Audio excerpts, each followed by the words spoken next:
संभल में एक तरफ जहां एनक्रोचमेंट को लेकर एक्शन से हड़कंप मचा हुआ है, तो वहीं बिजली को लेकर भी लगातार बवाल चल रहा है। संभल में बिजली चोरी की कई वारदातें सामने आ चुकी हैं, लिहाजा इंतजामिया इसको लेकर एक्टिव मोड में है और जगह जगह पर छापेमारी की जा रही है। बिजली चोरों के खिलाफ कार्रवाई को भी अंजाम दिया जा रहा है। इसी कड़ी में बिजली का नया मीटर लेकर बिजली विभाग की टीम एमपी जियाउर रहमान बर्क के घर पहुंची, जहां बिजली विभाग की टीम ने पुराना मीटर हटाकर नया मीटर लगाया।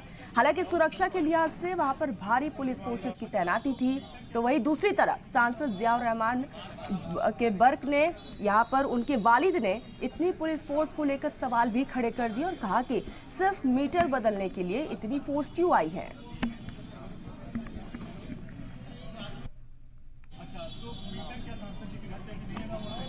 तो ये तस्वीरें हैं सांसद जियाउर रहमान घर के बाहर की तस्वीरें, जब बिजली विभाग की तरफ से यहाँ पर अधिकारी पहुंचे हुए थे बिजली का दूसरा मीटर लगवाने के लिए, तो भारी पुलिस फोर्स की मौजूदगी में मीटर लगवाया गया। दो तस्वीरें इस वक्त आपकी स्क्रीन पर है। एक तरफ वो तस्वीरें जब मीटर लगाई जा रही थी, दूसरी तरफ आप देख सकते हैं कि भारी पुलिस फोर्सेस की मौजूदगी में ये काम किया गया है बिजली विभाग की तरफ से।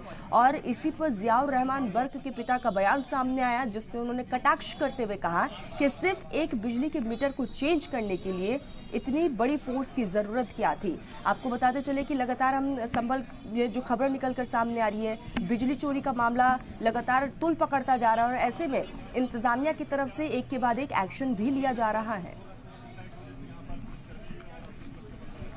कोई जरूरत नहीं यार, कोई नहीं रोक रहा। लोग लगवा रहे हैं, हमारे घर लग रहा है, मैं बैठा हूँ, मैं लगवा रहा हूँ। अच्छा, तो फिर इसमें फोर्स क्या हुआ था?